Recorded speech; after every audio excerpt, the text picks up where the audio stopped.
भक्ति योग शिक्षार्थमेक पुरुष पुराण श्री कृष्ण चैतन्य शरीरधारी कृपाम्बुधीर्यस्तमहं प्रपद्ये हे कृष्ण करुणा सिन्धु दीनबन्धु जगत्पते गोपेश गोपिका कान्त राधाकान्त नमोस्तुते। नमो ब्रह्मण्य देवाय गो ब्राह्मण हिताय च जगद्धिताय कृष्णाय गोविन्दाय नमो नमः। तप्त काञ्चन गौराङ्गी राधे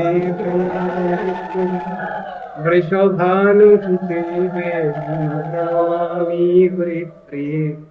वृन्दायै तुलसीदेव्यै प्रियायै केशवस्य च कृष्ण भक्ति प्रदे देवी सत्यवत्यै नमो नमः। नारायणं नमस्कृत्य नरं चैव नरोत्तमं देवीं सरस्वतीं व्यासं ततो जयमुदीरये। पूर्णानिदानं कमलवर्णं सुजितावतारम् अपार संसार समुद्र सेतुं भजामहे भागवतस्वरूपम्। वंशाकल्पतरुभ्यश्च कृपा सिन्धुभ्यैव च पतितानां पावनेभ्यो वैष्णवेभ्यो नमो नमः। हरे कृष्ण कृष्ण कृष्ण हरे हरे हरे राम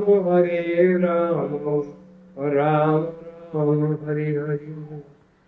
तृतीय अध्याय 21 শ্লোক পর্যন্ত আমরা কাল আলোচনা করেছি। তস্মাৎ গুরু প্রপদ্যেত জিজ্ঞাসু শ্রেয় উত্তমম শাব্দে পরেচ নিষ্ণাতম ব্রহ্মণ্যোপসমাশ্রয়ম। এই পর্যন্ত কাল আলোচনা হয়েছে। গুরুবাত্মদৈবতা অমায়ানুবৃত্তা জয়স্পৃশ্যে আত্মাত্মদো হরিঃ।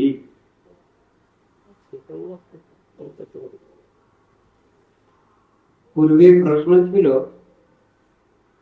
যে প্রশ্ন সেই প্রশ্নের উত্তর এখানে দিয়ে যাচ্ছেন এবং সংক্ষিপ্ত ভাবে সেটা বলছেন।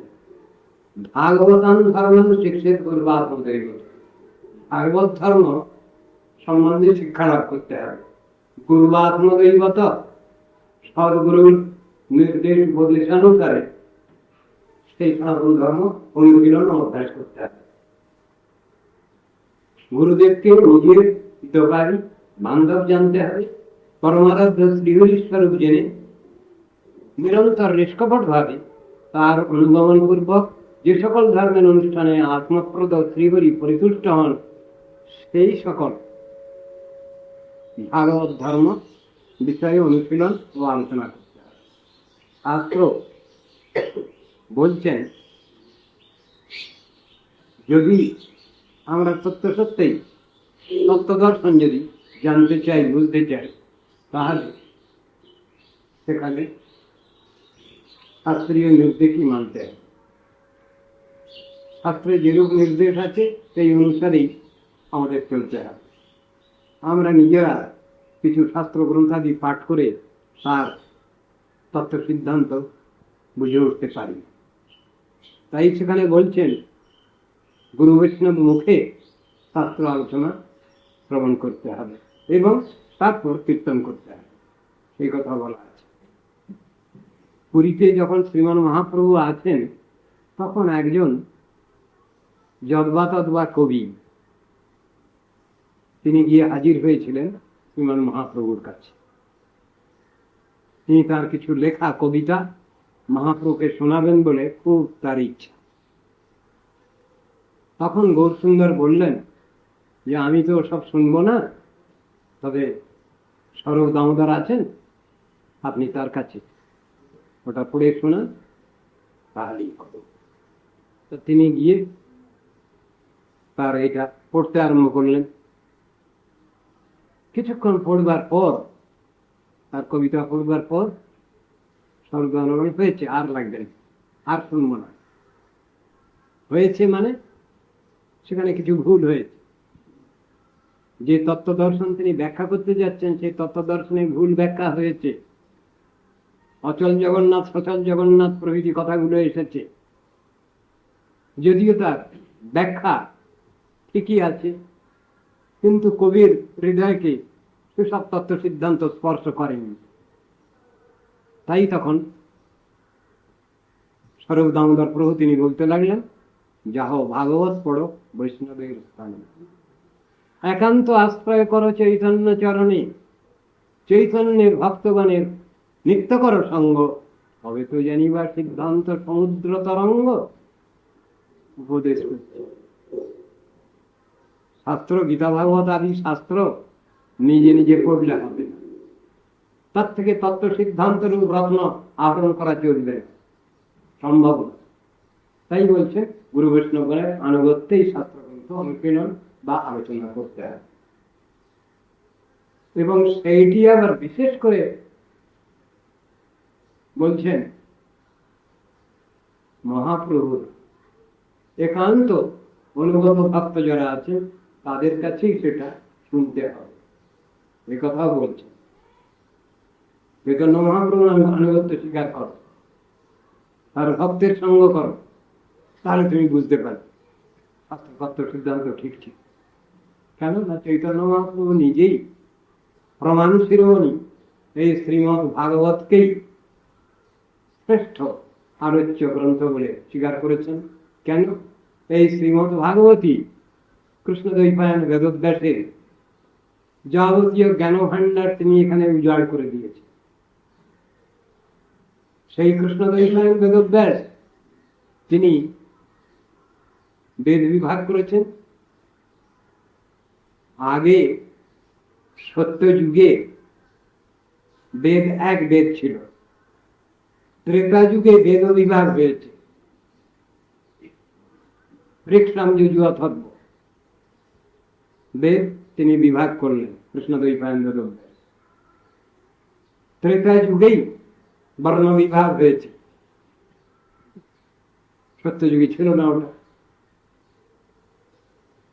পরে সাধারণ মানুষের বোধগম্য হবে না সেই মনে করে তিনি আবার ব্যাখ্যা করেছেন, বেদের ব্যাখ্যা করেছেন উপনিষদ, উপনিষদের ব্যাখ্যা করেছেন মহাভারত, তার ব্যাখ্যা করেছেন বেদান্ত সূত্র, তার ব্যাখ্যা করেছেন পুরাণাদি। ঠিক এইভাবে ব্যাখ্যা দিয়ে গেছেন সেই তত্ত্বকে বুঝাবার জন্য। তিনি আবার শেষকালে তত্ত্ব দর্শন যেন বুঝতে পারছেন না। সাত্ত্বিক, রাজসিক, তামসিক ত্রিবিধ অধিকারীর জন্য ত্রিবিধ শাস্ত্র রচনা করলেন কৃষ্ণদ্বৈপায়ন বেদব্যাস। যার যেমন অধিকার সেই অধিকার নিয়ে তোমরা আলোচনা করো, কিন্তু সাত্ত্বিক, রাজসিক, তামসিক ত্রিবিধ অধিকারীরই পক্ষে চরম কথাও বলা আছে শাস্ত্রে। আমাদের অনেকের বুঝতে ভুল হয়, শাস্ত্রের মধ্যে তামসিক, রাজসিক, তামসিক ব্যক্তিগণের জন্য দেবতান্তরের উপাসনার কথাও লেখা আছে, কিন্তু এগুলো অধিকারী ভেবে যারা ঠিক ঠিক ভাবে ভগবানের সাধন ভজন করতে চান, মুক্তি চান, এমনকি মুক্তির সুখকেও তুচ্ছ মনে করেন, যারা ভক্তি লাভ করতে চাচ্ছেন, যারা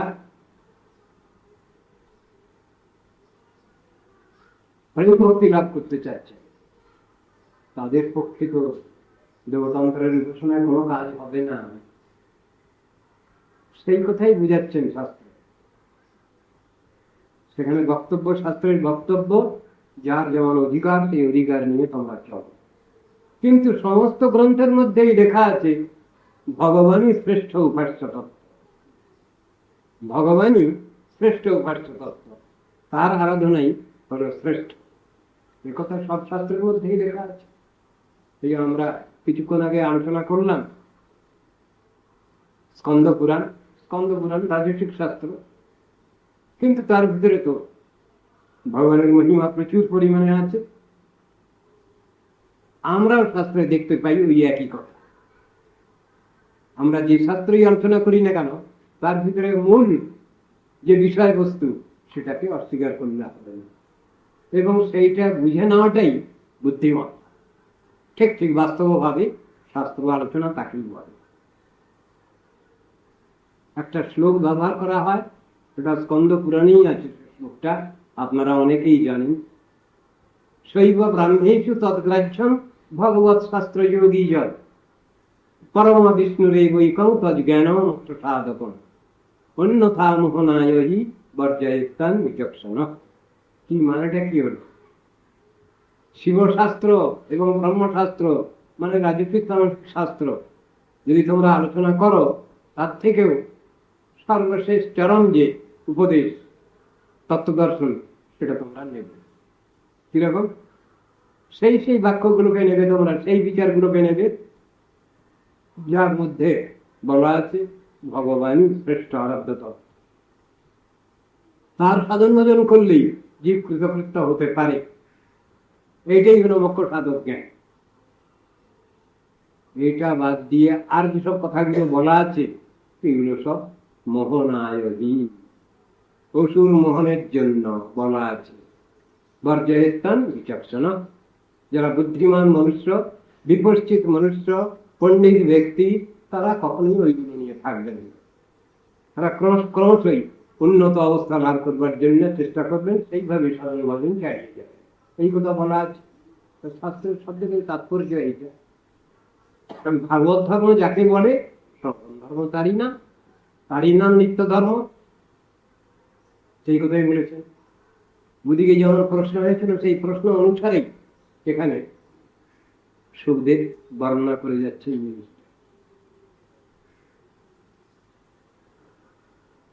সর্বত মানুষ সঙ্গ আদৌ সঙ্গঞ্চ সাধু দয়াং মৈত্রী প্রশ্রয়ঞ্চ ভূতে শ্রদ্ধা যথোচিতম। সেই সনাতন ধর্মের তত্ত্বদর্শনগুলো ব্যাখ্যা করছেন। প্রথমত, দেহ পুত্রাদি সর্ব বিষয়ে চিত্তের অনাসক্তি। এখানে কথাটা বোধহয় সাধারণ গৃহস্থদেরই বলা হচ্ছে, তাদের লক্ষ্য করেই বলা হচ্ছে। এর ভিতরে একদিন আলোচনা হয়েছে যে পরস্পর মিলিত হয়ে আমরা সংসারে বসবাস করি, গৃহস্থ জীবনে, গার্হস্থ জীবনে। আবার মঠ মন্দিরাদিতেও আমরা অনেকে একত্র হয়ে বসবাস করি, যাকে অন্তেবাসী বলা হয়েছে, আশ্রমবাসী, তক্তাশ্রমী। সেখানেও তারা একত্র হয়ে বসবাস করে। উভয় ক্ষেত্রেই ভগবানের নিত্য সেবা পূজা, ভগবত আরাধনা, ভগবানের নাম গুণগান ইত্যাদি সবসময় থাকবে। দুটোই আশ্রম, গৃহস্থ আশ্রম, তক্তাশ্রম। অনেককে বলতে শুনি, আমাদের বলেন, দেখুন ওটা আমরা গৃহস্থ, আমরা আপনাদের না অত কষ্ট স্বীকার করতে পারবো। কোথায় লেখা আছে কথা? যদি গার্হস্থ আশ্রম, ব্রহ্মচর্য আশ্রম, গার্হস্থ আশ্রম, বানপ্রস্থ আশ্রম, সন্ন্যাস আশ্রম, চারটেই তো আশ্রম। এখানে আবার কনসেশনের কথা আসছে কেন? যেহেতু আমরা গৃহস্থ, সেই জন্যে আমরা এটা পারবো না, আমাদের কিছু কনসেশন দেওয়া হোক, এ কথা আসছে কেন? বহু লোককে বলতে শুনি আমরা, তারা বলেন যে আমাদের জন্য কিছু স্পেশাল ব্যবস্থা থাকা দরকার। স্পেশাল ব্যবস্থা কি ভগবান রেখেছেন গৃহস্থদের জন্য আলাদা? 4 জনের জন্য একই ব্যবস্থা আছে, পৃথক ব্যবস্থা নেই। সুতরাং এখানে কনসেশন চাওয়ার কোন প্রয়োজন নেই। গৃহস্থ তিনি শাস্ত্রীয় বিধিবিধান মানবেন না এ কথা নয়, সকলের জন্য বিধিবিধান দেওয়া হয়েছে। এখানে এই কথাটা সাধারণভাবে গৃহস্থদেরই লক্ষ্য করছেন। কেন? দেহ বিষয়ে এবং পুত্র কলত্রাদি বিষয়ে চিত্তের অনাসক্তি অভ্যাস করতে হবে। সংসারে আছি মশাই, আমরা পুত্র কন্যা নিয়ে আছি, আত্মীয় পরিজন নিয়ে আছি, আত্মীয় পরিজন নিয়ে থাকলেই তার কিছু করণীয় নাই, এ কথা না। তাই বলছেন এখানে চিত্তের অনাসক্তি অভ্যাস করতে হবে। সংসারে থেকেও সাধুগণের সঙ্গে ওঠা বসা করতে হবে, সব সময় আমার কিছু কল্যাণ হবে সেটা জানতে হবে, বুঝতে হবে, সেই অনুসারে চলতে হবে। হীন প্রাণীগণের প্রতি যথার্থ দয়া, যথার্থ দয়া, কারো প্রতি দয়া, নির্দয়তা, কারো প্রতি দয়া এ চলবে না। জীব তো সবই, কতগুলো জীবের প্রতি আমি নির্দয় হব আর কতগুলো জীবের প্রতি আমি সদয় হব, হবে না। সমানভাবে সেই ভাবটা থাকা চাই। আবার তুল্য ব্যক্তির প্রতি মিত্রতা, সে ভাব রাখতে হবে। ঝগড়া বিবাদ দূষণবাদ করে সংসারে সমাজে বাস করা যায় না। এটা যেমন প্রাকৃত জগতের বিচার, আবার পরমার্থ জগতের বিচারও এটা। যারা হরিভজন করবেন, যারা ঈশ্বরের উপাসনা করবেন, সাধন ভজন করবেন, তারা কি সব লোকের সঙ্গে ঝগড়া বিবাদ করবেন পাড়া প্রতিবেশীর সঙ্গে? তাও তো না, তারা সকলের সঙ্গে সমান ব্যবহার, মাথা ঠান্ডা করে চলবে। উত্তম ব্যক্তিগণের প্রতি বিনয় অভ্যাস করবেন। যারা আমার থেকে শ্রেষ্ঠ, যারা আমার থেকে কিছু বেশি বোঝেন, জানেন, বোঝেন, তাদের প্রতি আমি বিনয়ী থাকব। হ্যাঁ, ওদের কাছে আমি উপকৃত, এরা আমার উপরওয়ালা, এই ভাবটা থাকবে। বিদ্যা দদাতি বিনয়ম। যদি লেখাপড়া ঠিক ঠিক ভাবে হয় কারো, তাহলে তার বিনয়ের ভাব আসে, সে কথা বলা আছে। তিনি বিনয়ী হবেন। আর চৈতন্য মহাপ্রভুর যারা ভক্ত, ভক্তের ভক্ত যারা, তাদের তো বিনয়ী হতেই হবে, না হলে তো কোনো উপায় নেই। আমরা নাম কীর্তন করবো, নাম কীর্তন করবার অধিকারই নাই যদি আমরা বিনয়ী না হই। যদি সেখানে অত্যন্ত উদ্ধত স্বভাব থাকে, তাহলে তো আর সাধন ভজন হবে না। চৈতন্য মহাপ্রভু বলছেন, আপনি আচরি ধর্ম জীবেরে শিখাও। আপনি না কইলে ধর্ম শিখানো লাগছে, আপনি আচরি ধর্ম জীবেরে শিখায়, আপনি না কইলে ধর্ম শিখানো না যায়। কি ব্যাপারটা? তাহলে আগে আমাকেই প্র্যাকটিস করতে হবে। সেই বিষয়টা আমি আর পাঁচজনের কাছে বলতে পারি। আমি নিজেই কিছু করি না, আপনাকে বলবো কি করে? আপনারা শুনবে কেন সে কথা? যুক্তিবাদী দুনিয়া শুনবে কেন? কারণ চৈতন্য মহাপ্রভুর যে বিচারের কথা, আচার প্রচার নামে করো দুই কার্য, তুমি সর্বগুরু, তুমি জগতের রাজ্য। আচরণটাও থাকবে আমার, আবার সেটা আমি বলতে পারবো সকলকে, অসুবিধা নেই। আমি নিজে আচরণ করি না, আমি বলবো কি করে? স্বাভাবিকভাবেই তার সেখানে অহংকার থেকে যায়, যারা সাধন ভোজন করেন না। কিন্তু জিনিসগুলো তা নয়। প্রেরণারূপী শুনিছে না, তরুরূপী সহিষ্ণু না, অমানি না মানদীন কীর্তনীয় সদা। তো যদি শ্রীহরি কীর্তন করবার আমার ইচ্ছা হয়, তাহলে আমাকে আমারই মানদ হতে হয়। আমি মান চাই না, সকলকে মান দান করা, এই কথা তো বলছেন। কারো মনে উদ্বেগ দিলে তো হবে না, কাউকে কষ্ট দিলে তো হবে না। কায় মনোবাক্যে প্রাণী মাত্রে উদ্বেগ না দিবে, পর উপকারে নিজের সুখ পাঠ করিবে। ভয়ঙ্কর কথা।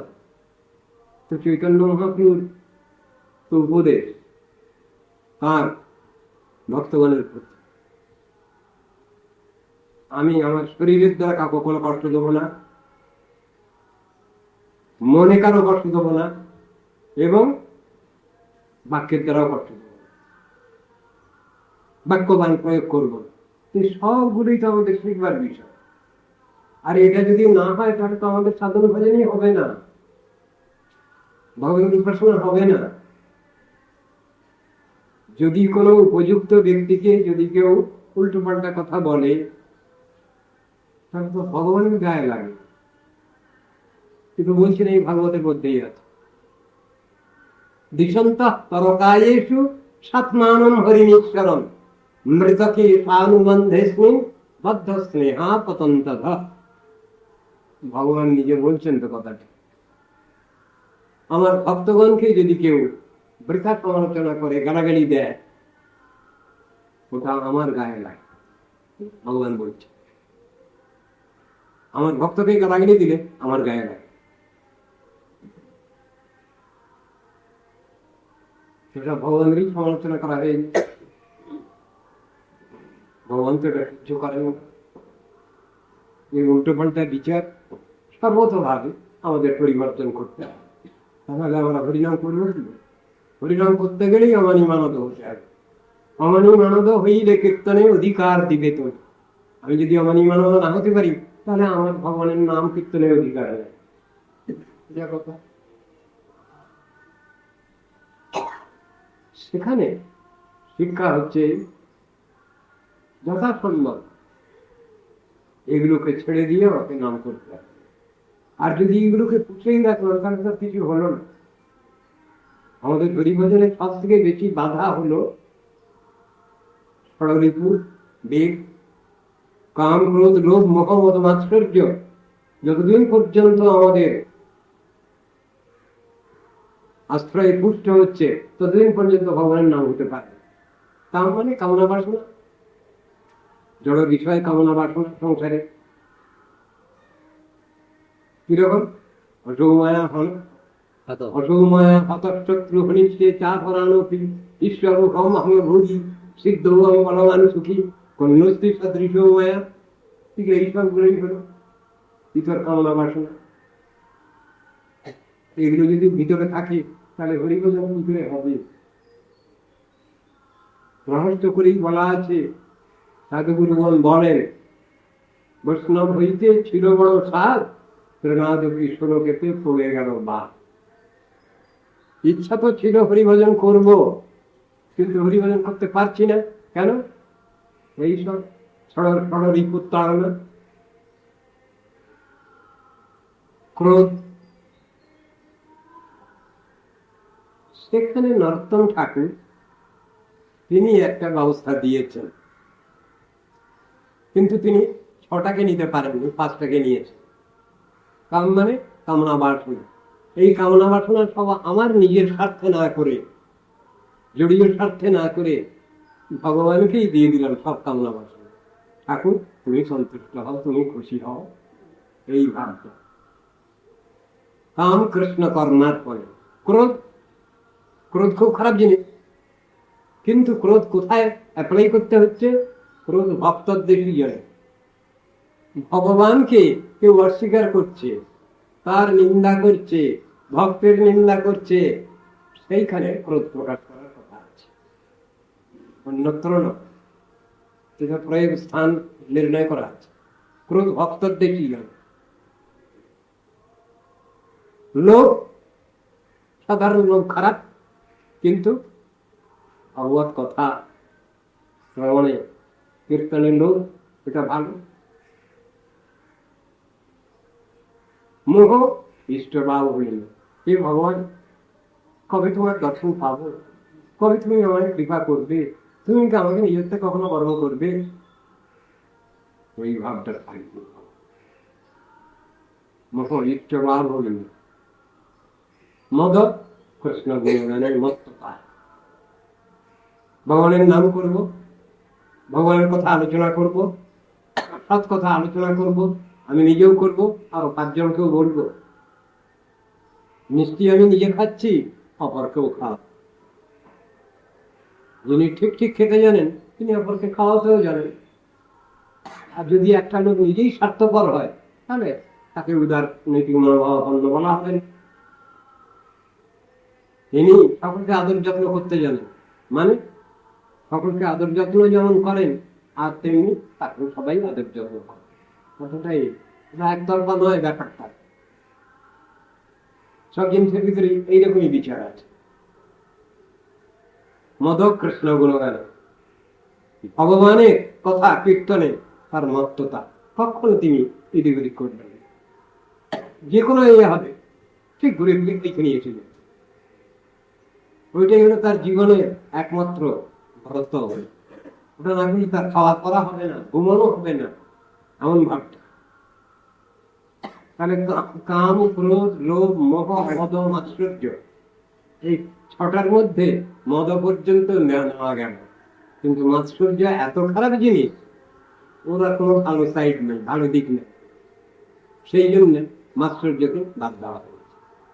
মাৎসর্য মানে তার মধ্যে একটুও ভালো নেই, শুধু কেবল লোকের সমালোচনা, আর শুধু কেবল আত্মম্ভরিতা, অহংকার। এইটাই হচ্ছে মাৎসর্যের ভিতরে জিনিসগুলো খুব খারাপ।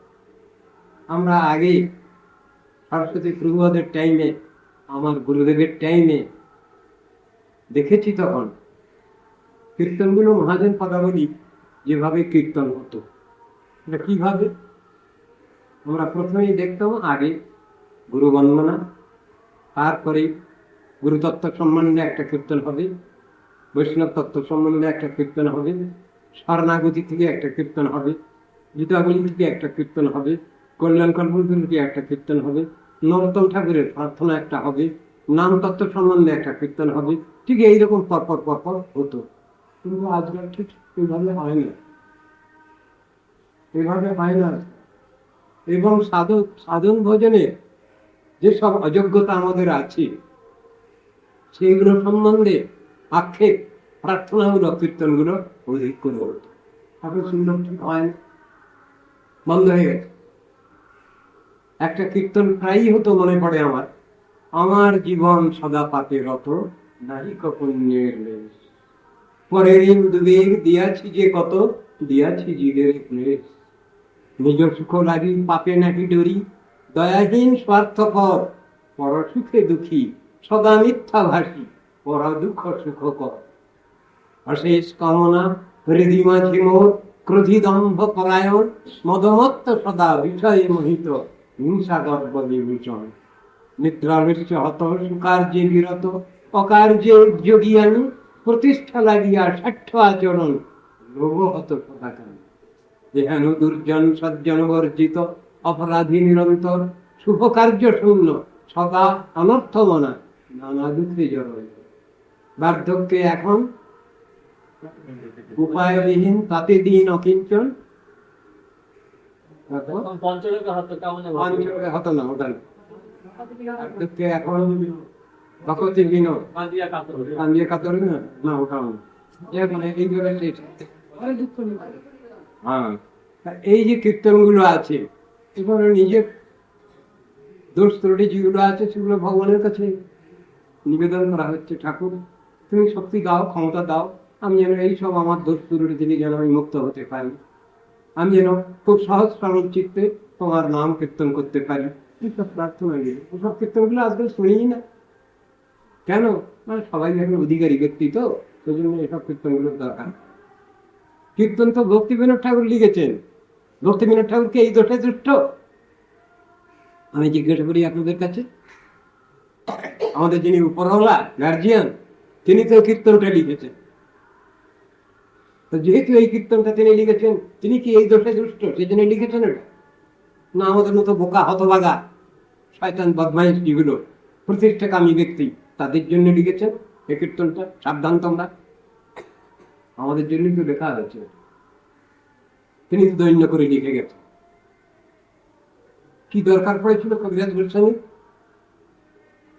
পুরুষে কীট হইতে মহিষে রবিষ্ট, জগাই মাদাই হইতে মহিষে পাপিষ্ট, মোর নাম লয় যেই তার পুণ্য ক্ষয়, মোর নাম শুনে যেই তার পাপ হয়, এমন নির্ঘৃণ্য মরে কেবা দয়া করে, এক নিত্যানন্দ বিনা জগত মাঝারে। এ কথা তার কি বলার দরকার হয়েছে? এই কথা কবিরাজ গোস্বামীর বলার কি প্রয়োজন হয়েছিল? তাদের দৈন্য, ভক্তের দৈন্য তার ভূষণ, তার অলঙ্কার, তার জীবনের ভূষণ, ওটা তো থাকবেই। কিন্তু আমি কি সেই বলে তাকে ওই বলে ভাববো তিনি ওই রকম? আমাদের গুরুবর্গ উপরওয়ালা, আমাদের ভিতরে যেন ওই রকম দৈন্য ভাব আসে, আমাদের ভিতরে যেন অহংকার কখনই না আসে। আমরা যেন সকলেই যার যেমন সম্মান সেরকম সম্মান দিয়ে চলতে পারি, এইটাই তো বৈষ্ণবতা, এইটাই তো ভক্তত্ব। ভগবান তো এতেই খুশি হন। দাম্ভিককে কোনোদিন দয়া করেন? অত্যন্ত গর্বিত অহংকারী যে ঈর্ষা হিংসা মাৎসর্য পালন ব্যক্তিকে ভগবান কখনো কৃপা করেন? কোনোদিনই না। বিলুপ্ত নিষেধ করেছেন, শাস্ত্রে নিষেধ করা আছে। গোস্বামীর যে উপদেশামৃত একটু ভালোভাবে আলোচনা করলেই তো হয়, প্রত্যেক দিন কিছু কিছু করে আলোচনা করলেও তো হয়। তাহলে তো আমাদের অহংকার কমে যায়। কেন আমরা অহংকারী হই? কেন আমরা সাধারণ এইভাবে ঝগড়া বিবাদ বিসম্বাদে প্রবৃত্ত হই? সব জিনিসগুলো আমাদের শিক্ষার বিষয়। এইখানে বলছেন কার প্রতি কিরকম ব্যবহার করতে হবে। তাই বললেন, দেহ পুত্রাদি বিষয়ে চিত্তের অনাসক্তি অভ্যাস করবে, সাধুগণের সঙ্গ, হীন প্রাণীগণের প্রতি যথার্থ দয়া, তুল্য ব্যক্তির প্রতি মিত্রতা এবং উত্তম ব্যক্তিগণের প্রতি বিনয় অভ্যাস করবে। তাহলে তোমার কল্যাণ হবে, তুমি ভগবানকে ডাকতে পারবে, সে অধিকার তোমার আসবে। সনাতন ধর্মের কথা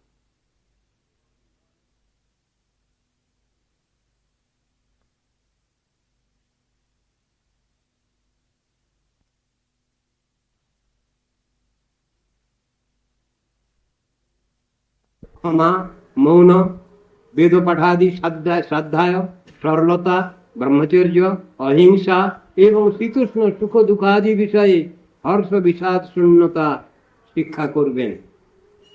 সকলের পক্ষে বলা হচ্ছে, এটা এটা গৃহীর পক্ষে বলা হচ্ছে, ত্যাগীর পক্ষে বলা হচ্ছে না, সকলের পক্ষেই বলা হচ্ছে। শ্রদ্ধাং ভাগবতী শাস্ত্রে অনিন্নামন্যত্র চাতি মনোভাগ কর্মদণ্ডঞ্চ সত্যং সমদমাগতি। ভগবত বিষয়ক শাস্ত্রে শ্রদ্ধা। শাস্ত্র মানে শাস্ত্রেই বলা আছে, শাস্ত্র মানে শাসন বাক্য। কার শাসন বাক্য? শ্রী ভগবানের শাসন বাক্য। যদি ভীতি স্বয়ং ভয়ম মৃত্যু যার ভয়ে ভীত, সেই ভগবানের শাসন মান। তার নাম শাস্ত্র। আমরা কিভাবে চলবো, কিভাবে সাধন ভজন পথে অগ্রসর হব, সবগুলো বলা আছে। সাধন ভজন করতে গেলে কি কি বাধা বিপত্তি আছে আমাদের, সেসব সম্বন্ধে সাবধান হতে হবে, সেগুলো সম্বন্ধে সাবধান করা হয়েছে এখানে। তাই বলছেন ভগবত বিষয়ে শাস্ত্র, ভগবত বিষয়ক যে কথা, তার নাম রূপ গুণ লীলা ইত্যাদি যে শাস্ত্রে বর্ণিত হয়েছে, সে শাস্ত্রের প্রতি শ্রদ্ধা রাখতে হবে। বললে হবে না, আরে ও তো মানুষে লিখেছে। যারা বলছেন এই কথা তারা মানুষের লেখা ছাড়া অন্য কিছু মানেন তো? জিজ্ঞাসা করি আমরা। যারা বলছেন শাস্ত্র তো মানুষের লেখা, যারা এই কথা বলছেন তারা মানুষের লেখা ছাড়া অন্য কিছু লেখা পেয়েছেন কিনা, সেটা মানেন কিনা? শয়তান বদমাইশ সেগুলো। যারা কিছুই মানে না তারা এই কথাগুলো বলে, ওটা মানুষের লেখা। যদি কেউ মানুষ হয় তাহলে সেটা মানবে, মানুষের কথা মানবে। সেটা অত্যন্ত অমানুষ।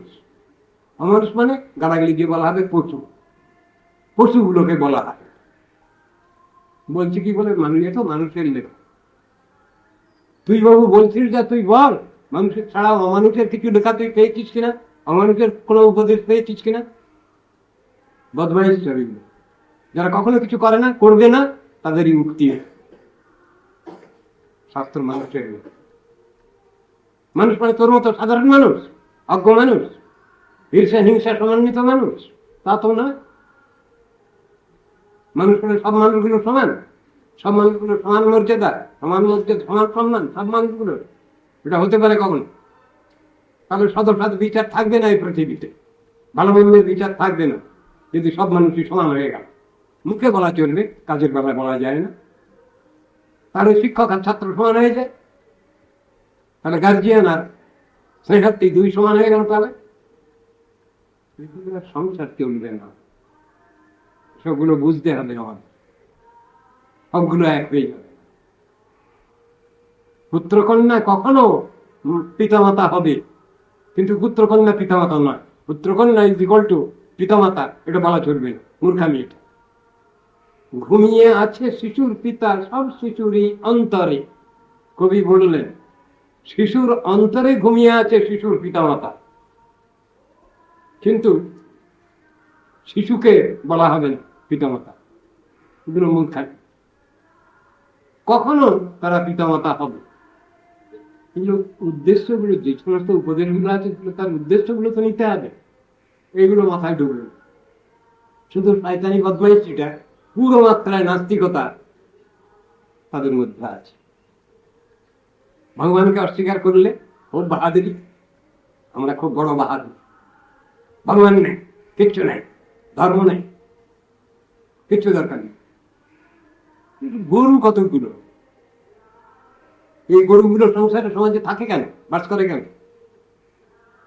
এরা এদের পুত্র কন্যাগণকে, সন্তানগণকে কি শিক্ষা দেবে? এরা এইরকম ধরনেরই শিক্ষা সমাজ পাচ্ছে, আর সেই শিক্ষাগুলো আবার তাদের ঘরে পড়ছে। আবার বৃদ্ধা বয়সে তাদের ঘাড়ি ওই শিক্ষাগুলো পড়ে। এই কাল পরশু দিকে আলোচনা হয়েছিল, সে আলোচনার ভিতরে এরকম কথা এসে গিয়েছিল, উই থিঙ্ক আওয়ার ফোরফাদার্স এন্ড সুপিরিয়রস ফুল। আমরা আমাদের গুরুজন যারা, পিতৃপুরুষগণ যারা, মুনি ঋষিগণ যারা, তাদের মনে করি কি এরা সব বোকা, এরা সমাজের কোনো কল্যাণ করেননি। এই শিক্ষা দিচ্ছি সমাজকে। আবার sons and daughters will no doubt think আস।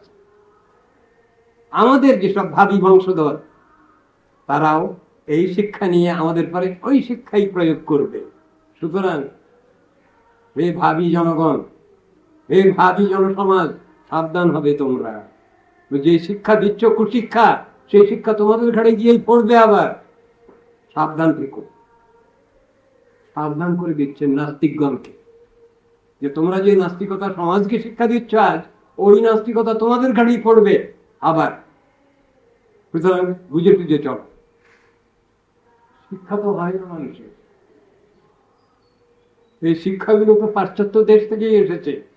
যদিও আমাদের এগুলো আমাদের দেশেরই মুনি ঋষিগণেরই কথা, তারাই তো যুক্তি দিয়ে বুঝাচ্ছেন কথাটা। আমরা কেন এরকম অহংকারী হচ্ছি? ছেলে মেয়ে বলবে যে মা বাপ কিছু জানে না, আমাদের উপরওয়ালা পিতৃপুরুষ কিছু জানেন না, মুনি ঋষিগণ কিছু জানেন না আমাদের থেকে? অদ্ভুত কথা। এই সবগুলো হচ্ছে পাশ্চাত্য শিক্ষা, নাস্তিক পাশ্চাত্য শিক্ষা, তারই কুফল, গডলেস এডুকেশন। নিরীশ্বর শিক্ষার প্রভাব এগুলো। আজকাল কি বলা হবে, মানুষ তো অত্যন্ত নাস্তিক হয়ে আছে। এই ভারতবর্ষ ঋষি অধ্যুষিত দেশ, এখানে যারা বাস করছে তারা ঋষিগণের আশীর্বাদ পুষ্ট, ভগবানের আশীর্বাদ পুষ্ট, কিন্তু এরা সব থেকে বেশি নাস্তিক হয়েছে। এত নাস্তিক, ভারতের লোক যত নাস্তিক হয়েছে আজ, অন্যান্য দেশের লোক এতটা হয়। দুঃখ লাগে। এরা কি করছে, কি শিখাচ্ছে এরা? সে দেশের লোক তো অতটা বলছে না, কিন্তু এরা কিন্তু নাস্তিক হয়ে বসে আছে, কিছু না কিছু। পাশ্চাত্য দেশের কিছু শিক্ষার প্রভাবে এগুলো হচ্ছে, মানুষ হতচ্ছাড়া হয়ে গেছে। কোনটা ভালো কোনটা মন্দ সে বিচার হারিয়ে ফেলেছে। যে যত অস্বীকার করতে পারে সদ্ভাবকে, সে তত বেশি বাহাদুর আজ শোনায়। আশ্চর্য লাগে। ভগবান টগবান কিচ্ছু নেই মশাই, সব কল্পনা। কেষ্ট বিষ্টু রাম সব কল্পনা। সবই যদি কল্পনা হলে তা তুই কোথা থেকে এলি জিজ্ঞেস করতে হবে সেই শয়তানকে। সে শয়তানকে জিজ্ঞেস করতে হবে, যে শয়তান বলছে তাকে জিজ্ঞেস করতে হবে তুই কোথা থেকে এসেছিস, তুই যে জন্মগ্রহণ করছিস তুই কোথা থেকে, তোর অরিজিন কোথায়, কে বল? সব যদি মিথ্যা তাহলে তো তুইও মিথ্যা, হারামজাদা সুয়ার। যদি সব মিথ্যা তো তুইও মিথ্যা, তো তুই আর সত্য কবে হলি হবে? আশ্চর্য। এই হলো সমাজ, এই হলো সংসার, এইসব বিচার চলছে। আর গোটা দুনিয়াটাকে সস্তার রাজনীতি সব গিলে ফেলছে, গ্রাস করেছে সস্তার রাজনীতি। আমাদের কল্যাণ কোথায়? নীতি আদর্শ মানব না। ধর্ম মানে অন্য কিছু না, ধর্ম মানে নীতি আদর্শের মূল্যায়নকারী ধার্মিক, তাকে বলা হয়েছে ধর্ম। সেই জিনিসটা বুঝবার বিষয় নেই। মান্দ্রামি শয়তানি সেইটাই বাজারে চালু আছে। ভালো জিনিসটাকে নেব না, ধর্ম কিচ্ছু না। কৃষ্ণ বিষ্ণু কিচ্ছু না, ধর্মকর্ম কিচ্ছু না। কোনটা কিছু বল, পজিটিভ কোনটা বল, এ প্রশ্নের উত্তর দেওয়ার কেউ নেই, এই শিক্ষা দেওয়ার কেউ নেই।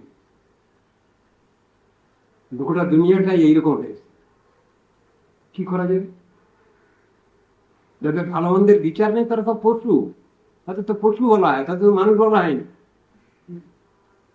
বিশ্বের বিদ্যার্জন বরেণ্য যারা আছেন, চিন্তাশীল মনীষী যারা আছেন, তারা বলছেন যে মানুষ হলো রেশনাল বিইং। তার মানে এদের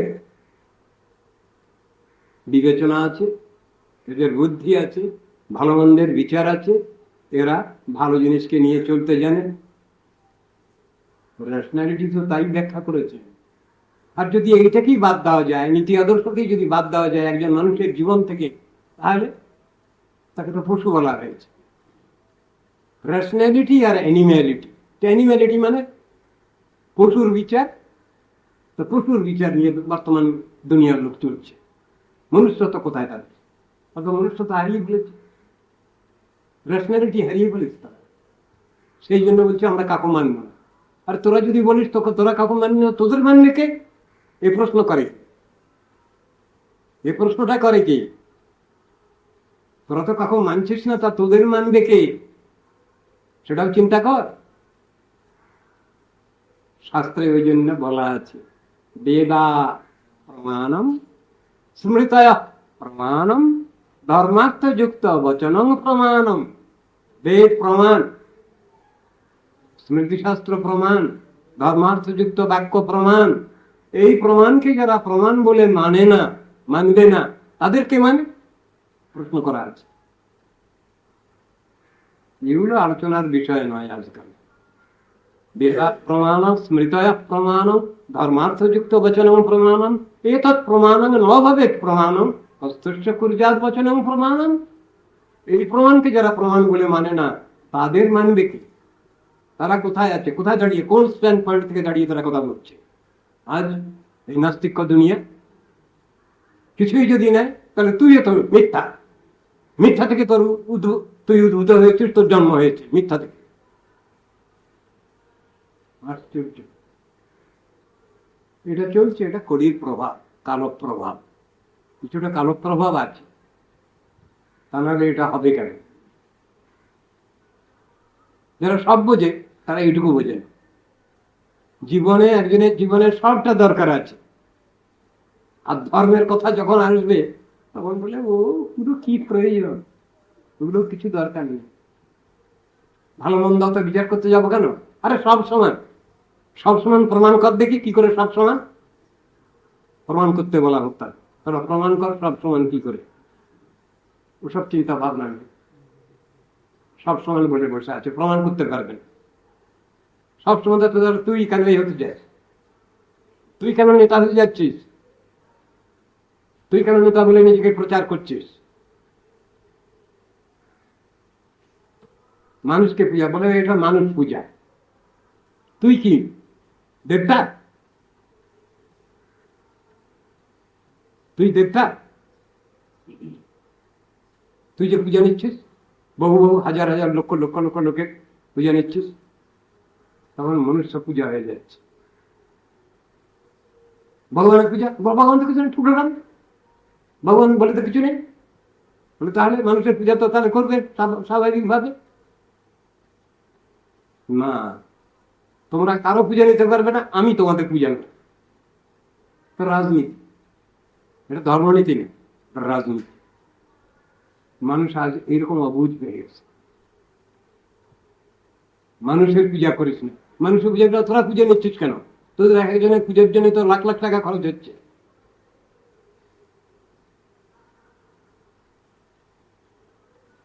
কলির বিচার আর কি হবে?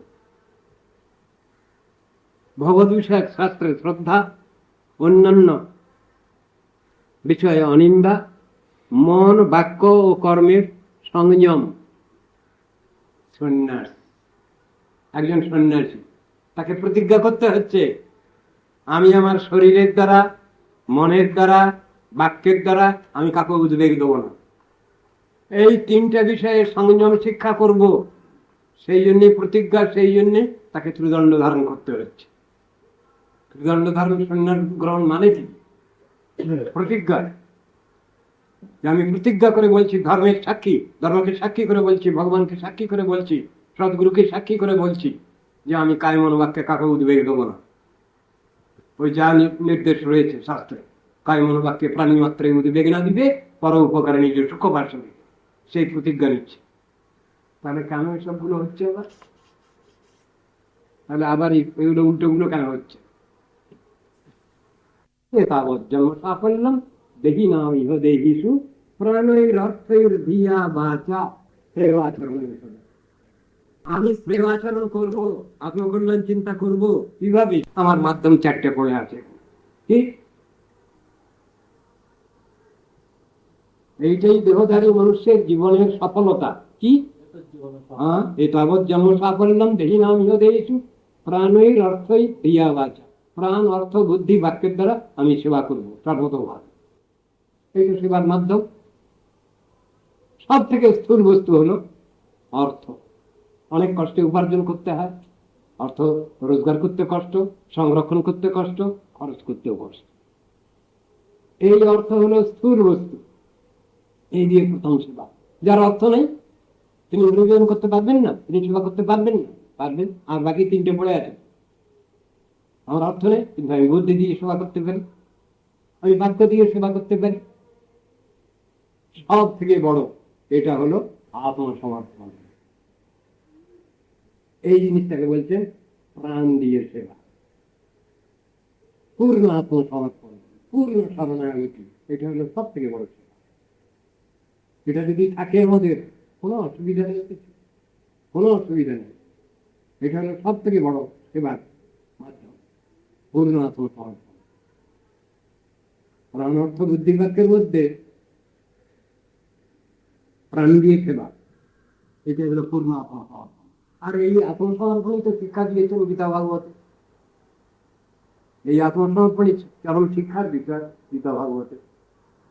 যত উপদেশ করেছেন কৃষ্ণ, কোন উপদেশই বুঝতে পারেননি অর্জুন।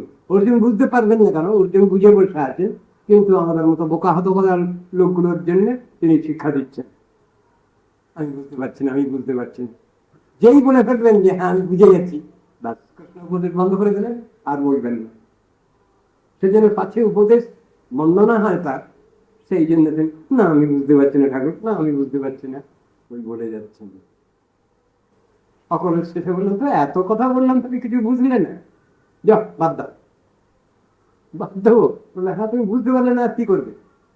কারণ আমার শেষ কথা শোনো, চরম কথা শোনো, আমি এখন চলে যাব, সময় হয়ে গেছে।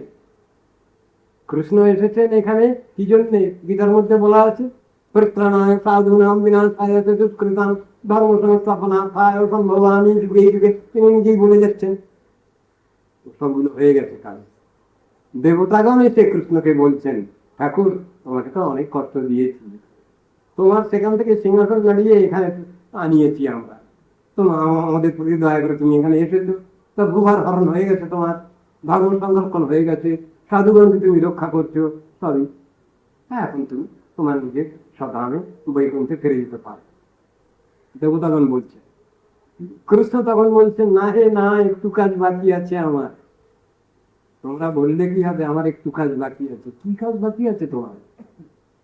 আমাকে আশ্রয় করে এই যাদব কুল অত্যন্ত দুর্ধর্ষ হয়েছে, এদের দিমাগ অহংকার আমাকে কমিয়ে দিয়ে যেতে হবে। বলে এইটুকু কাজ আমার বাকি আছে। সাপের ন্যাজে বীজ তো একটু থেকে গেছে, এইটুকু শেষ করে তখন আমি যাব। করলেন তিনি, যিনি সমুদ্রের বেলাভূমি রক্ষার মতো সবসময় সবকিছু রক্ষা করে গেছেন, শেষকালে সেই ভগবান একবারে পরম অনাসক্ত, কিচ্ছু দেখছেন না, নিউট্রাল। ভগবান যদি নিরপেক্ষ হন, সাধুগুরু বৈষ্ণব যদি নিরপেক্ষ হন, তাহলে জগৎজীবের বাঁচবার কোনো সম্ভাবনা নাই। তারা যদি হাত গুটিয়ে বসে থাকেন, ভগবান বলছেন আমি আর কোনো ব্যবস্থা নেব না। এই যদুকুল, এই বৃষ্ণিকুল আমাকে নিয়ে এরা গর্বিত অহংকারী। এখন এদের মধ্যে ভীষণ অহংকার আছে, আমি এই অহংকার এদের কমিয়ে দিয়ে এইটা আমার শেষ কাজ বাকি আছে। হয়ে গেছে, যে যার কেটে পড়বেন, যাওয়ার সময় হয়েছে, নিজের নিজের স্থানে যাওয়ার সময় হয়ে গেছে। ওগুলো সব করে টরে দিয়ে তার মানে এবার এখন সময় হয়েছে, চলে যাবে। আর সেই যাওয়ার সময় প্লেন টেক আপ করছে, আমার ছেলেপেলেরা আজকাল বলছে যে আমরা একটু এরোপ্লেনে চড়বো, আমাদের একটু এরোপ্লেনে চড়াবেন? বলে হ্যাঁ, ওটা তোমাদের যদি বাকি আছে হোক। তো ভগবানের প্লেনও টেক আপ করছে, স্টার্ট নিয়েছে, এই পৃথিবী থেকে উঠে গেছে, কয়েক হাত উপরে উঠে গেছে, সেখানে দাঁড়িয়ে আছে। আর ঠিক সেইখানেই সেই সময় উদ্ধব কান্নাকাটি আরম্ভ করলেন। উদ্ধব কান্নাকাটি আরম্ভ করেছেন, ঠাকুর আসবার সময় আমি তোমার সঙ্গে এলাম, আর এখন যাওয়ার সময় আমাকে নিচ্ছ না কেন? আমি কি দোষ করেছি? আমি কি অন্যায় করেছি? তুমি সদামে ফিরে যাচ্ছ, এখন আমাকে নিয়ে যাচ্ছ না কেন? আমাকে নিয়ে চলো সঙ্গে, আমি তোমাকে ছাড়া বাঁচতে পারবো না এখানে। না আমি তদান্দ্রী অনার্থমতিকে সব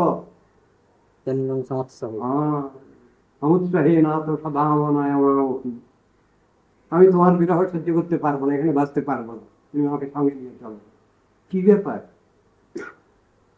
আমি বললাম দেখো, আমার কাজ শেষ হয়েছে, তোমার কাজ বাকি আছে। আমার কাজ বাকি আছে? কি কাজ? না আমি তো সনাতন ধর্মতত্ত্ব সব এখানে উপদেশ করেছি, তুমি এটা লোককে বুঝাবে, তারা সাধন ভজন করে সকলেই যেন আমার কাছে যেতে পারে, এই জন্য তোমাকে থাকতে হবে। তখন উদ্ধব খুব চালাক, তিনি বলছেন কবে তুমি সে ব্রহ্মার কাছে কি উপদেশ করেছিলেন সনাতন ধর্মতত্ত্ব, ওর দুনিয়ার লোক সব ভুলে গেছে, আমিও ভুলে গেছি। তখন ভগবানকে আবার সেই সনাতন ধর্মতত্ত্ব সব বলতে হচ্ছে, একবার দৈব বর্ণাশ্রম ধর্ম থেকে আরম্ভ করে সব শুনলেন। শুনে শুনে তারপরে বলছেন হ্যাঁ এবার আমি বুঝতে পেরেছি আমাকে কেন থাকতে হবে, ঠিক আছে। প্রতিজ্ঞা বললেন সে সময় উদ্ধব কৃষ্ণের কাছে। প্রতিজ্ঞা আপনারা শুনেছেন, শুনছেন। ভুক্ত স্রগন্ধ বাসুলঙ্কার চর্চিত উচ্ছিষ্ট ভোজিনো দাসস্তব মায়াং জয়মহি। তোমার এই আদেশ পালন করবো আমি এখানে, তোমার উচ্ছিষ্ট ভোজন করে এখানে আমি এখানে তোমার উপদেশ আমি দিয়ে চলবো। প্রশ্ন আমি কখন যাব? তোমার যখন সময় হবে তুমি যাবে, তুমি বুঝতে পারবে সেখানে তুমি চলে যাবে। আমরা এখানে থাকবার জন্য বড় ব্যস্ত, এখানে বসবাস করবার জন্য পার্মানেন্ট সেটেলমেন্ট, চিরস্থায়ী বন্দোবস্ত নেওয়ার জন্য ব্যস্ত। আর উদ্ধব কান্নাকাটি করছেন ভগবানের সঙ্গে যাবেন বলে। ঠিক একই অবস্থায় তো হয়েছিল, ভাগবত পাঠ হচ্ছিল, এখানেও ভাগবত পাঠ হচ্ছে, আরো এক জায়গায় ভাগবত পাঠ হচ্ছে, সেখানেও ভাগবত পাঠ করছিলেন গোকর্ণ। ভাগবত পাঠের আসর বসেছে, বহু মনি ঋষি বসে আছে, গোকর্ণ ভাগবত ব্যাখ্যা করছে। আর ভাগবত পারায়ণ শেষ হয়ে গেছে, এই সময় বিষ্ণুদূত এসে হাজির হয়েছে, একখানা প্লেনে এসেছে, একজনের ডাক পড়েছে। ভাগবত বহু সহস্র ব্যক্তি ভাগবত শুনছিলেন, কিন্তু একজনের জন্য ভগবান পাঠিয়েছেন একখানা বিমান। বিষ্ণুদূত এসে পাঠকের সামনে এসে, এখানে ভাগবতের সামনে এসে সাষ্টাঙ্গ প্রণাম করলেন। বিষ্ণুদূত বলছেন প্রভু পাঠিয়েছেন অমুককে নিয়ে যাওয়ার জন্য, একজনের জন্য, তা নিয়ে যান, নিয়ে যান। গোকর্ণ বলছেন আমার যাওয়ার সময় কখন? বললাম আপনার যখন খুশি তখন আপনি যাবেন, কিন্তু একে নিয়ে যাওয়ার জন্য ডাক পড়েছে, সেই জন্য আমরা নিয়ে এসছি বিমান, একে নিয়ে যাবো। শ্রোতারা সব তখন বলতে আরম্ভ করলেন আমাদের জন্য কি ব্যবস্থা হলো? আমরা তো ভাগবত শুনলাম, আর এই প্রেত এও শুনলো, ধুন্ধুকারীও শুনলো, আমাদের ডাক পড়লো না ভগবানের। ভগবান কিরকম একটুকু না? গোকর্ণ বলছেন ভগবান একটুকু নন, আপনাদের যাদের জন্য ডাক পড়েনি তাদের ভাগবত শ্রবণ ঠিক হয়নি। সে কি আমরা ভাগবত শুনলো, আমাদের ভাগবত শ্রবণ হয়নি? না, এই প্রেত যেভাবে শ্রবণ করেছে সেভাবে আপনাদের শ্রবণ হয়নি। কিভাবে শ্রবণ করেছে? শ্রবণ মনন নিদিধ্যাসন তিনটেই একসঙ্গে হয়েছে এই প্রতে, কিন্তু আপনাদের সেভাবে হয়নি। সেদিন আপনাদের ডাক পড়েনি, ওরা কান্নাকাটি আরম্ভ করলেন। তারা বললেন ঠিক আছে, আমি আপনাদের কষ্ট বুঝতে পারছি, আমি পুনরায় ব্যবস্থা নেব, আবার পালায়ন করব। কিন্তু যখন আমি জিজ্ঞাসা করব আপনারা সবাই দিতে চান তো ভগবানের কাছে, তখন আপনারা কেউ কিন্তু না বলবেন না, কেউ না বলবেন না। তা পুনরায় যখন ভাগবত পারায়ণ আরম্ভ করেন, তখন গোকর্ণ আগে ঠিক করে নিয়েছেন যে আপনারা কে কে যেতে চান বৈকুণ্ঠে, হাত তুলুন। ওই একখানা হাত দুখানা হাত ওঠে, বেশি ওঠে না। তার মানে আমরা যেতে চাই না। তখন গোকর্ণ বললেন তাহলে আমি আর পালায়ন করবো না, এই আমার পটটায় পোষাবে না। যখন অনেকগুলো হাত উঠে গেছে তখন বললেন আচ্ছা ঠিক আছে আমি পালাবো। কারণ আমরা, উদ্ধব তো যেতে চাচ্ছেন ভগবানের সঙ্গে তার নিজ স্থানে, আমরা তো যেতে চাচ্ছি না। আমরা তো এইখানেই মৌরুটি পাট্টা নিয়ে থাকতে চাচ্ছি, এইখানেই থাকবো, এইখানে, এখান থেকে যেতে চাচ্ছি না। তফাৎ হয়ে গেছে ব্যাপারটা। যদি ভগবানের ডাক পড়ে, ক্লারিয়ান কল যদি আসে, তাহলে আমরা সেখানে যেতে চাচ্ছি না কেন, অনিচ্ছা প্রকাশ করছি কেন? ওটাও দরকার, হাত তুলতে হবে, যেতে চাই, এই ভাবটা আমাদের ভিতরে রাখতে হবে। তাহলে আমাদের কল্যাণ কোথায়? ভালো মন্দ সদসৎ বিচার যদি আমরা রেখেছি, তাহলে ভগবানের কাছে ফিরে যাওয়া তো বড় সব থেকে বুদ্ধিমত্তা। Back to god and back to home, এটা তো সব থেকে বুদ্ধিমত্তা। এটা আমরা ভুলে যাচ্ছি কেন? এটা আমাদের এই বিচারটা আমাদের ভিতরে রাখতে হবে। ভগবানের যদি ডাক পড়ে, বলেছি, আমরা প্রস্তুত হব, সেটি সব থেকে বড় কথা। ও কারণ দন্ডিকারী উপাখ্যানের তো রয়েছে এসব কথা, বহু সেখানে নীতি আদর্শের কথা আছে, আলোচনা করা যেতে পারে। আজ এখানে থাক। মঞ্চা কল্পতরুভ্যশ্চ কৃপা সিন্ধুভ্যৈঃ পতিতানাং পাবনেভ্যো বৈষ্ণবেভ্যো নমঃ। স্বপ্ন দিয়াই ফিরছে নেচে গৌর নিতাই, স্বপ্ন দিয়াই ফিরছে নেচে গৌর নিতাই, রাধা কৃষ্ণ বল বলনি সবাই, রাধা কৃষ্ণ বল বল বলরে সবাই। তুমি মায়ার বসে যাচ্ছ ভেসে, খাচ্ছ হাবু ডুবু ভাই, মিছে মায়ার বসে যাচ্ছ ভেসে, খাচ্ছ হাবু ডুবু ভাই, মিছে মায়ার বসে যাচ্ছ ভেসে, খাচ্ছ হাবু ডুবু ভাই, মিছে মায়ার বসে যাচ্ছ ভেসে, খাচ্ছ বাবু ডুবু ভাই, রাধা কৃষ্ণ বল বল বলরে সবাই, রাধা কৃষ্ণ বল বল বলরে সবাই। কৃষ্ণ বলবে যাবে পুলক হবে, ঝরিবে আখি বলি, তাই কৃষ্ণ বলবে যাবে পুলক হবে, ঝরিবে আখি বলি, কৃষ্ণ বলবে যাবে পুলক হবে, ঝরিবে আখি পুলক, তাই কৃষ্ণ বলবে যাবে পুলক হবে, ঝরিবে আখি বলি, তাই রাধা কৃষ্ণ বল বল বল রে সবাই